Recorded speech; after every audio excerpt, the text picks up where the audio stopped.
ஏய் பூனலட்சுமி, உனக்கு இவ்வளவுதான் மரியாதை. உனக்கு என்னடி கேடு? மத்த கட்சிக்கு போயண்டி போறது. திராவிட மாடல்கிட்ட காசு வாங்கிட்ட. அம்மா வந்து படுத்திருக்காருன்னு சொன்னாராம் சீமான்.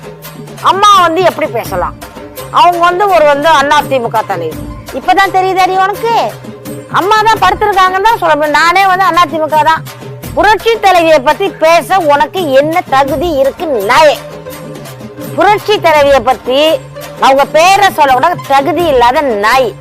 நீ போ திராவிட மாடல்கிட்ட போ. அந்த மாடல்கிட்ட போனா பேஞ்சு கொடுப்பாங்க, வாங்கி குடி. காசு கொடுப்பாங்க, நல்லா தின்னுபிட்டு தண்ணி அடிச்சு விட்டு நீ வந்து சண்டைக்கு கூப்பிடுறாரு புருஷா. அப்படியே பாக்ஸர் வந்து அப்படி நின்னாருன்னா சீமான் போயிட்டா அன்னைக்கே சீமான் கதையை முடிச்சிருப்பாராம். பெரிய இவரு அர்னால்டு ஒரு புருஷா. அவனும் தொம்ப பையன் மாதிரி நிக்கிறான். தொப்பைக்கு போய் வச்சுக்கிட்டு அர்னால்டு நினைப்பு இவளுக்கு. இந்த நாய் பொறம்பக்கு எத்தனாவது புருஷன்னே தெரியல இவளுக்கு. எண்ணிக்கை இல்லாத புருஷா. எங்க சுத்தியும் வந்துடுறாங்க.